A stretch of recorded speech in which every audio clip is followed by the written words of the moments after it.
Baroness Bennett of Manor Castle. My Lords, I rise to move Amendment 68 and speaks to Amendment 69, both of which are in my name. And Amendment 68, first of all, as a number of previous amendments we've been discussing today calls for a review of the impact of the increase in employers' national insurance, particularly the effect on people with protected characteristics. And this is an amendment that was in part inspired by our debate earlier in committee about the gender impacts of the bill and the utter inadequacy of the Treasury's so-called impact statement in terms of the impact on gender.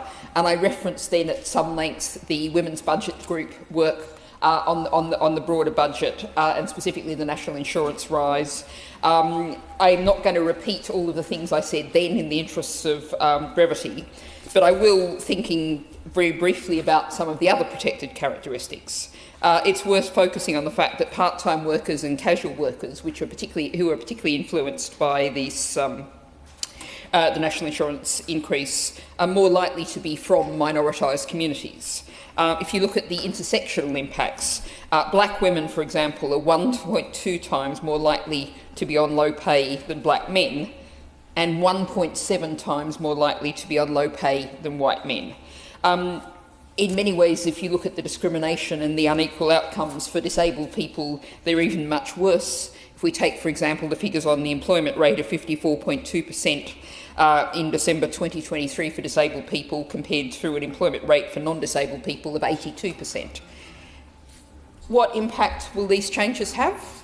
We have literally, that I am aware of, no information from the government on that crucial figure that's so important to people's well-being, and indeed in the government's own terms, we're very concerned about getting more people into work. What impact will these changes have? We don't have the assessment. So this amendment aims to get a review on that basis. So that's Amendment 68. Moving on to Amendment 69. I've been in this committee room and indeed in the main chamber many times, and with increasing success, led particularly by Peers for the Planet, for whom I declare I'm a member of the advisory committee. We have managed to include into bills that there has to be consideration of climate and nature impacts, particularly in financial bills. That has increasingly been something your Lordship's House has secured again and again and again. Yet we are, through two successive governments, having to put that in ourselves. It's not happening automatically, and surely we are now at the point where that should be happening automatically. I'll just draw attention to the fact that just where we are now at this moment, scientists are struggling to explain why we have just had the warmest January on record, given that we've gone from El Niño weather conditions, which is expected to raise the temperatures, to La Nina, which scientists expected to see to fall. We are in an emergency situation. Now, it might be argued, and I was trying to think about what impact this bill might actually have on climate and nature. Some of the other things that we've discussed in other amendments, obviously the impact on charities is going to have a climate and nature impact. The impact on farmers is going to have a climate and nature impact. The impact on councils is going to have an impact. Town and parish councils that I raised before. All of these things are going to have an impact, but we have nothing that brings all together what the climate and nature impact would be. Now, as Greens, we want to see carbon accounting and nature accounting given the same importance, given the same level of detail and scrutiny and focus as pound and pence, the Committee on Climate Change, given the same importance as the Office for Budget Responsibility. But that's something this could be a step towards.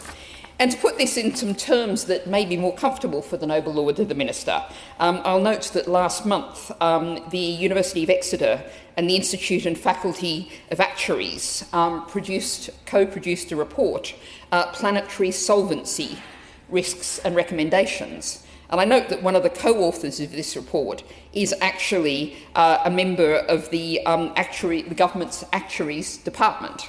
So this is material that's coming out of the government's own work. Now, this report makes a number of recommendations. acknowledging that there is an increasing risk of planetary insolvency unless we act decisively. This is, in other terms, the exceeding of planetary boundaries, planetary limits that I often raise in your Lordship's House. I'd point to the third recommendation. Most of the recommendations are international, but the third recommendation talks about the need for systemic risk officers at supranational, national and subnational levels to enhance systemic risk management capability. This is the kind of assessment, when we're looking at one step the government's taking, we need to see these assessments being made. Just a couple more brief points to make about the government's own work in this area. I note that the Task Force on Climate-Related Financial Disclosure guidance issued in December last year argues for, in terms of the public sector, should incorporate climate-related disclosures into annual reports. Surely that's also an indication we should also incorporate it into major legislative changes.